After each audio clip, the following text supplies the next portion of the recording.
বিপদ যখন আসে তখন চতুর্দিক থেকে আসে, এই কথাটি যেন ফেনীর আলোচিত অপারেটর স্টারলাইনের জন্য প্রযোজ্য।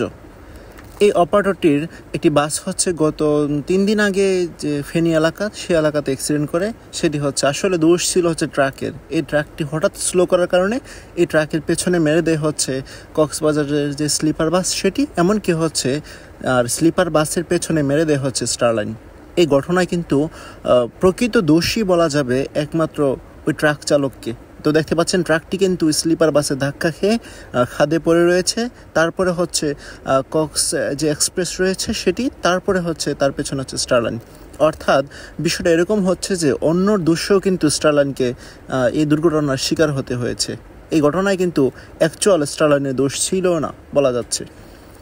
তো তারপর যে বিষয়টি হচ্ছে সেটি হচ্ছে যে কুমিল্লা এলাকায় সেটি হচ্ছে রাস্তা পিচ্ছিল থাকায়, অর্থাৎ হঠাৎ যে বৃষ্টি হলো তার জন্য হচ্ছে রাস্তা অতিরিক্ত পিচ্ছিল হয়ে গিয়েছিল, আর স্টারলাইনের বাসটি কিন্তু নিয়ন্ত্রণ হারিয়ে একটা পর্যায়ে ঢালুতে পড়ে যায়। তবে সৌভাগ্যবশত ওই যাত্রায় কেউ নিহত বা আহত হয়নি।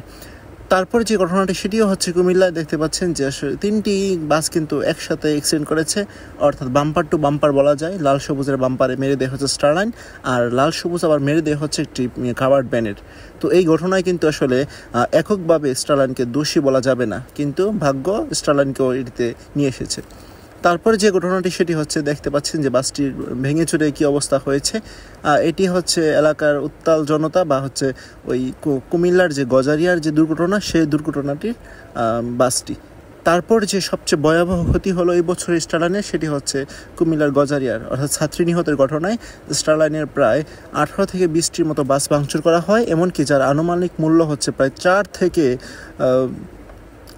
থেকে প্রায় 7 কোটি টাকার মতো।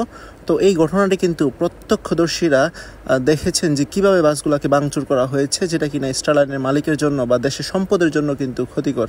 অর্থাৎ এই বিষয়গুলো কিন্তু বর্তমানে চলতেছে, অর্থাৎ আমরা কারণে অকারণে কিন্তু অন্য জিনিসপত্রগুলো ভাঙতেছি, এটা ঠিক না।